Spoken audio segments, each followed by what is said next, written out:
Today we will continue with our chapter Absorption in Plants for Standard 10th Biology. In our previous videos regarding this topic, we had already studied that how the roots have got a specialized kind of characteristics so that it can absorb the water most efficiently. We also studied the four different kinds of or methods by which the water is going to enter into the plant and is going to be passed on from the roots to the upper part of the plant. So accordingly we see the first one was imbibition, the next was diffusion, then it was osmosis, and finally was active transport. So there were the four methods by which the plant absorbs the water from the soil. Of course, there is one more which is active transport. So we discussed that thing. So these are the four parts.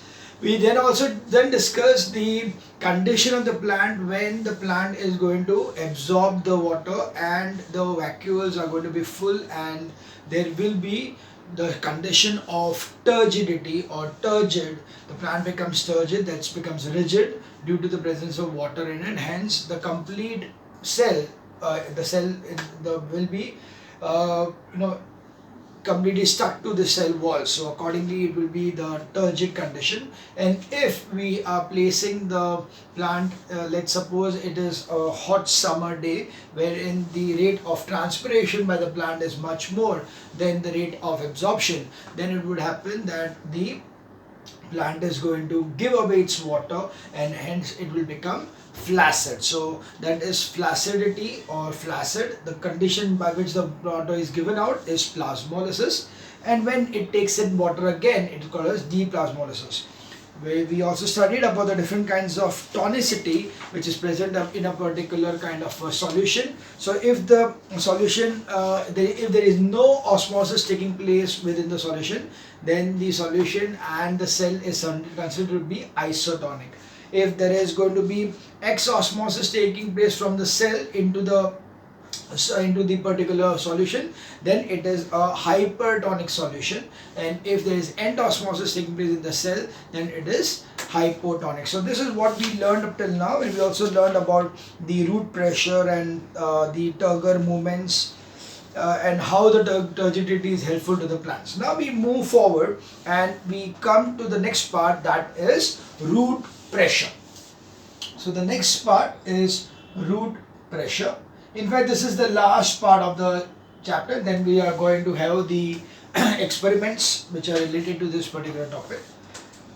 So root pressure is the pressure developed in the roots due to the inflow of water brought about due to the alternate turgidity and flaccidity of the cells of the cortex and the root hair cells, which help in pushing the plant sap upwards. So what is going to happen is this way, that the water is going to enter into the root hair, and the root hair, the cells of the root hair are going to, by osmosis, going to send the water from the root hair to the next cell and then into the cortex, and then until it reaches the xylem. So accordingly, we see that it is pushing the plant sap from the roots into the xylem and then upwards into the plant. So that particular amount of pressure which is developed by the water which is entered into the cell is nothing but the root pressure. So root pressure is the pressure developed in the roots. Okay, it is the root pressure developed in the roots due to the inflow of water. So the whatever is the pressure which is going to be developed in the roots due to the inflow of water is called as the root pressure, brought about due to the alternate turgidity and flaccidity of the cells. So one is turgid, so automatically next will be if next is flaccid, so the water goes from turgid to flaccid, and accordingly there will be movement of the water from one cell to another cell. So let's we again define the root pressure. Root pressure is the pressure developed in the roots due to the inflow of water brought about due to alternate turgidity and flaccidity of the cells of the cortex and the root hair cells, which help in pushing the plant sap upwards. So they are given us an example over here that if you cut the shoot of a plant, the water pushes out of the root stump. This is due to root pressure. So if we are having a plant and if you cut that shoot part, you will find that water will be slightly oozed out over there. That is because of the root pressure which is being pushing the water upwards. Root pressure is built up due to the cell-to-cell osmosis in the root tissue.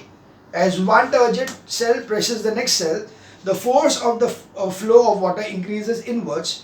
When water reaches the xylem vessels, that is centrally placed vertical channel, it enters the pores of the thin walls with considerable force. Thus, the root pressure is one of the forces to raise the water up through the stem into the leaves, but this force alone cannot push the water up to the top of the tall tree. So that's what they say, is that the roots are going to take in water. The water is then going to make the cell turgid.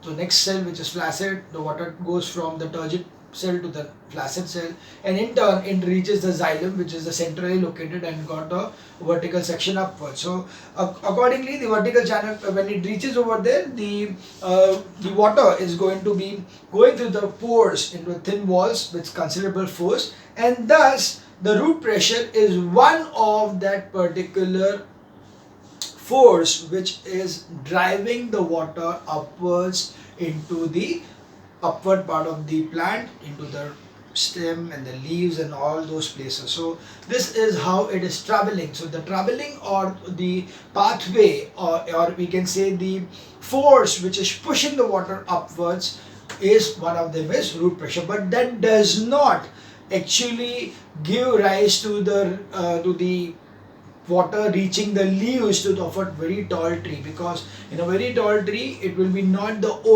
the root pressure cannot be the only way by which the water rises upwards. So there we require some other forces also which will help the water to rise upwards for the ascent of sap. So that is what we are going to learn in the next part over here, that is how the ascent of sap takes place in the different form.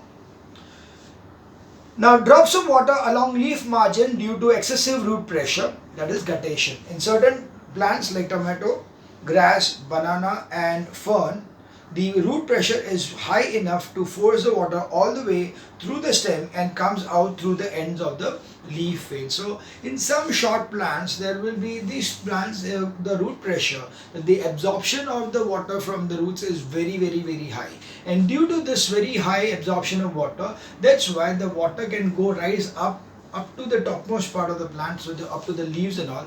And when it reaches the leaves, now leaves do not have the capacity to keep that water with it, and hence they will ooze out from the margins of the leaves. So when there will be so much pressure from the root that it reaches the leaves, and that leaves it is not able to hold that water, and accordingly there will be droplets of water coming out from the margins of the leaf. Such a kind of a process is called as guttation. So that is nothing but guttation. So guttation is the oozing out of the water from the margins of the leaves. So it is like we normally see something like a dewdrop, but yeah, but it is, if this is the leaf, then you see the droplet coming out like this over here, or like this over here.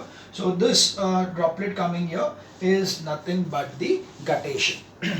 So this water appears as tiny drop along the margins of the tip of the leaves, especially in the early mornings. This loss of excessive water is called as guttation. So this is how the guttation takes place. Now we see the next part, and that is the importance of root hair and their upward movement of absorbed water and minerals. So how important are the root hair and how they are helping not only the water but also the minerals to go upwards into the plant is what we see in the next part. Absorption of water by roots is by means of root hair. So root hair contains cell sap, which has a higher concentration of salts as compared to outside soil water. So we know this thing, that the root hair has got the concentration higher in solute wise, higher than the soil, and that is the reason the water is going inside, because water outside is at a higher concentration and goes to a lower concentration inside the root. There's different sets of osmosis and the outside water diffusion into the root hair. from the cell bearing root hair, water continues to pass to the adjoining cell one after another to finally reach the xylem vessel. So yeah, so there is a root hair. From the root hair it goes to the, so they have given you this particular figure over here. You can see this figure. So the soil is there, soil, say water is entering into the root hair. From the root hair it is going to the next cell, and then it in a way it is going up to the xylem, which is the central part. So yeah, the difference is set off because of the osmosis taking place. So by the osmosis, one cell will be wet, other will be dry. So from wet to dry, the water is going to pass on right from the root hair to inside xylem. So that is why the water cell bearing root hair water continues to pass to the adjoining cell one after another to finally reach the xylem vessels. The turgidity required by the cell in the process also helps to push the water upwards through the xylem vessel. So now, because over here the plant requires turgidity, the plant is continuously in the form that it requires turgidity for, we have seen so many different things like turgor movements. So all the turgor movements and all those important stuff, like we can see that we had written over there, turgidity of soft tissues is there. Then it will be turgor pressure, which is going to be generated, turgor in the root cell, which is there, and turgor for opening and closing of stomata. So each and every place turgidity is required for the plant, and that requirement of turgidity for a plant is one of the reason that it is helping, or it is trying to force the water upwards into the plant. So turgidity acquired by the cell in the process also helps in pushing the water upwards with the cell. So yes, as the water enters into the cell, the turgidity is acquired, and as the turgidity is acquired, it is pushing the water upwards, because once it is turgid, what happens? It becomes a kind of a condition where it cannot take any further water. So what will happen to the water is coming here? It is just pass on to the next one because it's already full. So accordingly, the cell, because it's already turgid, it will not take that water, but what it will do, it will take some water and give a part of the water to somebody else, and then that gets turgid and goes to the next one, and then goes to the next one, and so on. It is passing upwards into the xylem. Absorption of mineral elements all from the soil involves active transport by the cell. Minerals may also be absorbed as ions rather than as salts. So at the same time, when water is trying to go upwards, at the same time minerals are also trying to be going upwards. But here, because the minerals are already at a higher concentration on the upper side, but that is the reason why osmosis is taking place. So minerals, or in the form of salts or in the form of ions, will have to be transported upwards with the help of active transport. So active transport will be the mechanism by which the minerals are going to be transferred, or they are going to move from the lower portion to upper portion. The dilute solution of water and mineral salts absorbed from the soil by the roots can be used for food manufacturing in the leaves only if it can travel up to the highest point of the plant. This upward flow occurs through the xylem. So you can see the dilute solution of the water and the mineral salts. Now this, whatever is the solution, which is the water and the mineral salts absorbed by the soil, will be required by the leaf for production of food. So if at all these water and the minerals are not able to reach the topmost part of the plant, then there is no meaning of taking this particular water from the soil. So that's why it can be used for manufacturing of leaves only if it can travel up to the highest point of the plant. This upward flow occurs through the xylem. So this upward flow of the water is going to take place with the help of xylem. So xylem is the one which is going to help the water to move upwards into the top of the plant. So that was about the different topics which are here. Now there are 4 experiments, and after that there is one more part. So what we'll do, I'll just complete that part, and then we'll move to the experiments which are given over here. So first thing is forces attributing to the ascent of sap. So we have seen that the water or the cell content is going to travel from the lower part, that is the roots, to the upper part of the plant, and that movement of the cell content called as the sap So that upward movement of the sap is called as ascent of sap. Okay, so the ascent of sap is nothing but the upward movement of the cell content. Okay, the cell content ka upward movement is called as ascent of sap. So which are the forces? So we have seen that, okay, there was the osmotic pressure, there was the root pressure, there was a wall pressure, there was the imbibition and the diffusion, which is going to let the water inside.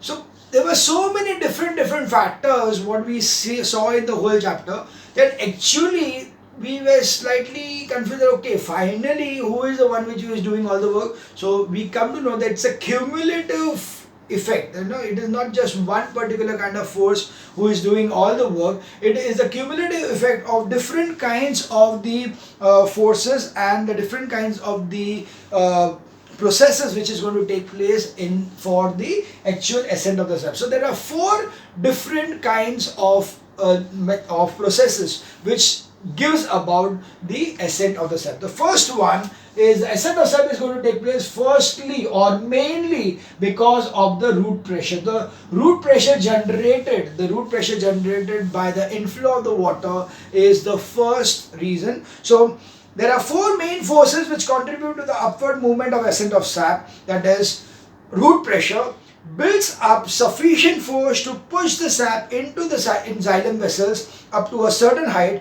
and maybe enough for herbivorous plants. So herbivorous plants are normally shrubs. They are very small. They are very small in height. So these ones can easily be suffice. You know, the root pressure itself could suffice for the ascent of sap in case of herbivorous herbaceous plants, not herbivores, sorry, herbaceous plants, which are basically herbs. So herbaceous plants are the one which are like shrubs. You know, they are not too tall, so they are small kind of plants. There the root pressure itself is sufficient enough to bring about the ascent of sap. The next thing what is important is the capillarity. So capillarity is nothing but the narrow pathway of water. See, narrower the path, more will be the pressure generated. So the capillarity, that is narrow diameter of the xylem. The xylem has got a very thin diameter. The diameter of the xylem is very small.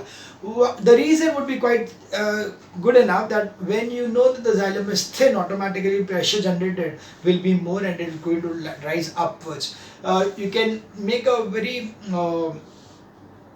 we can have a simple example over here. Now, if you have ever used a pipe to spray water somewhere, so if you are just taking the pipe without any, just the tap is open, you will find that the water is just dropping down. It is not coming out with the force. So what they do is that we just put our thumb. So if this is the pipe, we just put our thumb on the outlet so that the outlet of the water is reduced. If once the water outlet is reduced, then you can see that pressure increases and the water is thrown out. So when you narrow the outlet of the pipe, the pressure increases. The same thing happens in case of the plants. The narrowing of the xylem makes a capillary action taking place over here. So due to the capillarity, there is an upward movement of the water. So you see that xylem vessels cause the water from the lower level to rise to fill up the vacuum created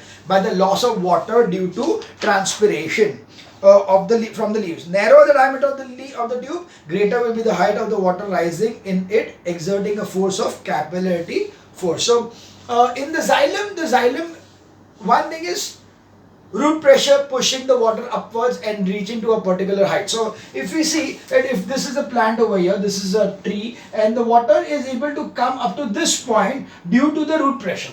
But then this part is empty. There is no way the water can go upwards. So what happens is, if there is a leaf over here, the leaf is going to lose water due to transpiration. That is nothing but the evaporation of the water which is present in the leaves. So that evaporation over here is going to automatically need for more water is going to be coming up. So it becomes dry, so it's giving you a suction pull. So the transpiration causes a suction pull upwards over here. So that suction pull will be more if this particular tubing is narrow. If the tube is narrow, automatically suction pull will be created and the water will be sucked upwards. It is something like straw डाल के कुछ पीना. So what you are doing in the straw, what do you do in the while drinking some drink with the straw? You are just sucking in. When you are sucking in means you are sucking in the air. So automatically the liquid also comes with it. So here same thing happens. When the evaporation takes place, there is a sucking action which is generated, due to which the water enters upwards. That is nothing but capillarity force. The third one, the third pull is, so capillarity force was the force which was generated due to the narrow xylem. Okay, so because of the narrow xylem, this particular force was generated. The third one is transpiration pull. Transpiration pull, I just explained you right now that the leaves, they will be giving out water. The upper part of the plant is going to give out its water content. When the aerial parts of the plant are going to give out the water by evaporation in the form of water vapor. So that particular escaping out of the water from the cell is nothing but transpiration. So that transpiration is going to give you a suction effect from the top. So as the water is lost from the leaf surface by transpiration, more water molecules are pulled up due to the tendency of water molecules to remain joined, and thus produce a continuous column of water through the stem. So here the property which is used for transpiration is the cohesive force. What is cohesive force? It is the force of attraction between two similar molecules. If two molecules are similar to each other, are the same, then the one water molecule will try to attract the other water molecule. This you can easily note that if you take a drop of water on a table and another water on here, and then if you just shake it, you will find that slowly the water molecule is going to drag and become one big molecule. Okay, so sorry, molecule, droplet. Why molecule? So one drop of water over here, one drop of water over here, and if you slightly shake it, you will find that the molecules are going, the drops are going to merge together to form one big molecule. So this is nothing but the cohesive force, or you can say the attraction towards the same kind of material. That attraction, so when the water is being lost as water vapor from the upper part of the plant, at that time, due to cohesive force, it is attracting the other water molecules upwards. So that is nothing but the transpiration pull which is caused by this particular thing.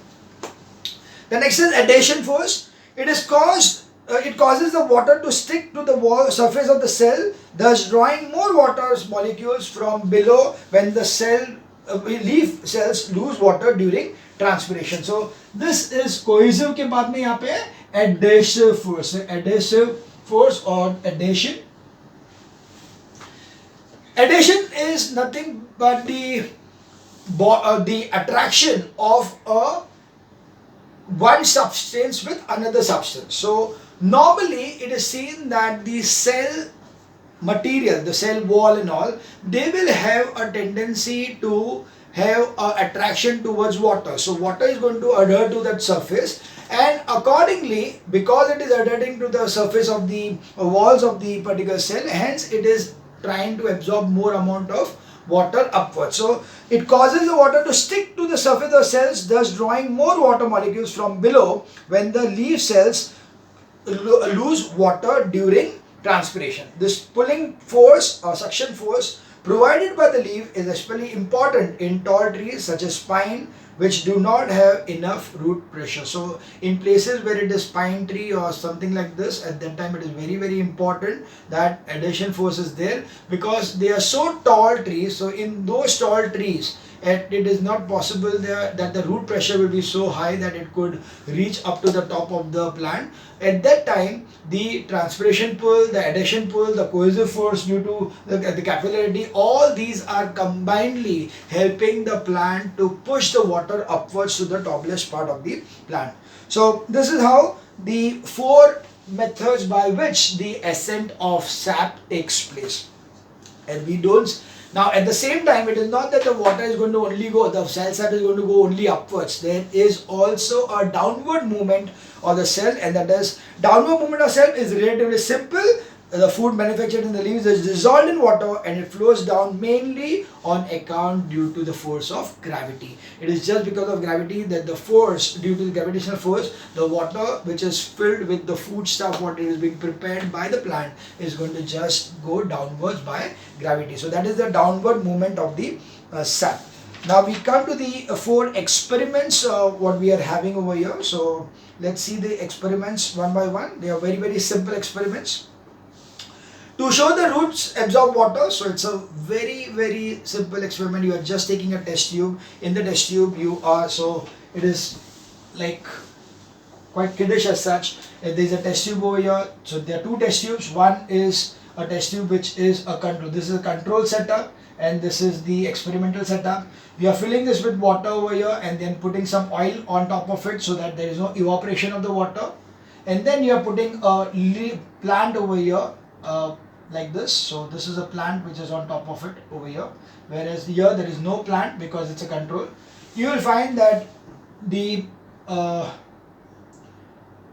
particular test tube which has got plant in it, there the water level is going to reduce. So it is going to come, the water level will, after some time, it is going to come to this level instead of this level. So there will be a difference over here. This shows that the water has been absorbed by the plant. So you see that in a day or two you will find that the level of the water in the test tube falls, but not there is no change in the test tube 2b, proving that the water lost in test tube was absorbed by the roots which were present over here. The next is to show that water is conducted upwards through the xylem. So in this case, a balsam plant is uprooted, washed and placed in a beaker containing a stained eosin thing, and the roots should be completely submerged in the solution. The setters is kept for 3 to 4 hours, and at the end of the period, the plant is taken out of the solution, washed in tap water. Then the transverse section of the root, that means you are going to take the root part and you are going to cut it like this. You are going to cut it like this. So you can see they are given some figures over here.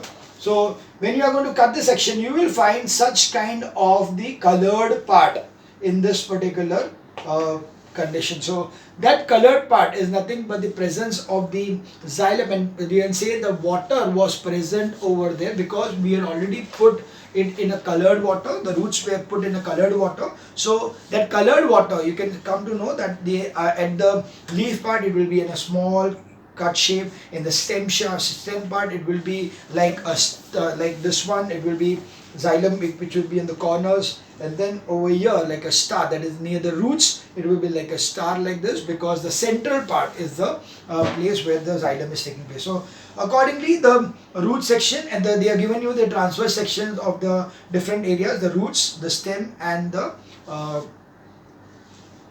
leaf stalk. So this is how the the xylem vessel will appear distinctly from the rest, because they will be stained red by the dye. So you can see that areas where the xylem vessel is there, that area where the water is rising up, that area will become red in color because of the eosin which we had added to the plant to make the water pink. Okay, we are not added to the plant, sorry, added to the water to make the water pink.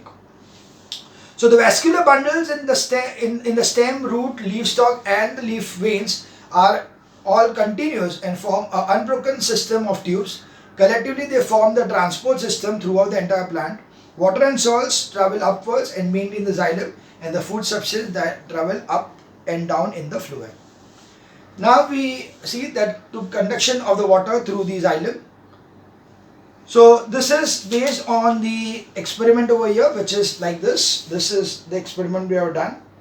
What they have taken is, they have taken the plant, and from the plant it is this way that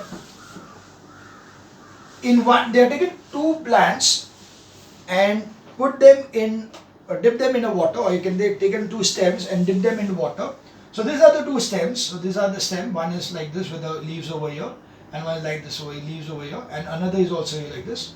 Now only thing is, over here what they have done is they have cut it in such a way that only a white portion over here is left out, and the brown part on the outside and plus somewhat is cut out. So Here we can see that we can say that the inner part is the xylem. So here xylem is left out, whereas the outer part is cut off. And in this case, we have made a cut inside. We had carved inside. So this much area. So the xylem ka itna area is cut off. Okay. So this has been cut off, say like this. So it has been cut off like this.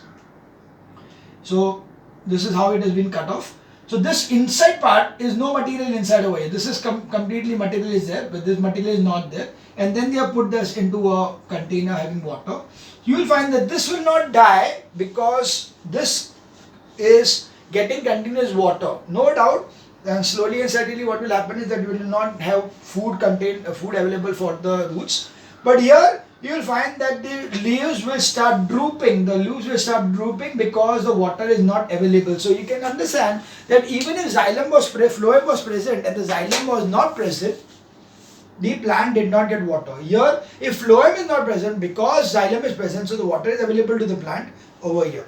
The same thing, it could also happen that if you keep this in a if you keep this particular plant in a potted plant properly for some few days, you will find that this area will get bulged up.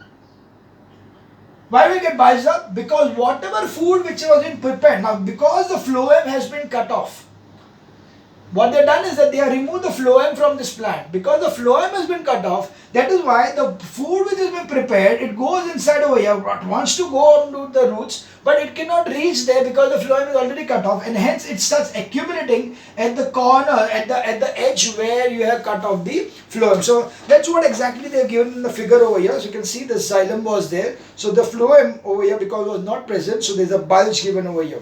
Whereas here there is just dying. So this is how the experiment proves that the xylem and phloem are required for their own, xylem for the water and phloem for the food. So that's experiment 3. Conduction of water through xylem can be shown by a delicate experiment. Take 2 leafy shoots such as those of balsam, which can be cut under water to prevent any air bubble getting in. Keep their outer lower end dipped in water. Remove about 3 cm long ring, that is the phloem, one outer ring of the stem in one as shown in the figure. So this is how you are removing the phloem part. In the other part, remove an equally length of the central, that is xylem, after incising the stem. So after removing the, उसमें बीच में cut मार के उसके बाद अंदर से निकाल दिया, अंदर से खुरद के निकाल दिया ना. You just scratched out the whole part from inside. So after incising the stem for full thickness and keeping the peripheral part intact, the shoots are then fixed to the stand and are allowed to remain for 2 days with the lower part immersed in water. It is found that the leaves in the first week remain turgid and stand out almost normally, but those in the second week get wilted and droop down. The experiment proves that water is conducted upwards through the plant through the deeper part. So deeper part contains the xylem, which is the thing. Another example is the same thing, but cutting a ring around the stem is held in a healthy potted plant, and around a thin twig of guava or any other tree, deep enough to penetrate the phloem and cambium, but not the xylem. So you are keeping the xylem intact, but phloem you are cutting it off. It will be seen that the sap starts oozing out from the farther cut margin of the stem, showing thereby that the sap is peripheral part flows into the downward direction. So the peripheral part is flowing into downward direction. After some weeks, it will be observed that the plant part of the stem above the ring has grown in diameter. So there will be a growth in the diameter. There will be a bulging out of the thing, and the girdle has stopped growing and may even die. When the stored organic contents of the lower part are exhausted, the fresh it may die. So this part may die when whatever amount of food it had got is getting exhausted. So that is why it is not going to remain alive for a longer time. The fresh healthy condition of the leaves in this experiment also proves that the leaves continue to get a supply of water to the deeper located xylem. So the upper part of the plant is going to be intact, but the lower part will die off. This is because the food is not available to the roots, but the upper part, because they get water and they get food also because they are preparing the food, so that will remain intact. So these are the 4 experiments over here. Not too important because most of these experiments over here are not asked much in the examination. Much more important, and from this chapter which will be asked, will be about the osmosis. Osmosis experiments are much more popular to be popularly asked in this one rather than this one. So yeah, it is. So this ends the chapter absorption, right? So we have gone through the complete chapter absorption, quite a big chapter, and yeah, very important in these kinds of chapters is, you can see in the exercise there is something which is called as structural and application skill types. So these kind of questions, okay, other questions you may not see much because they are much more like objective kinds. Of course you can go through them, you need to go through them, but the structured and application kind of are the ones which are the 5-mark questions which they normally ask in the section B of your paper. So go through them properly. They are already given that some of them were the board questions, and see whether you are able to understand them and answer to them properly. If you have doubts, you can ask me.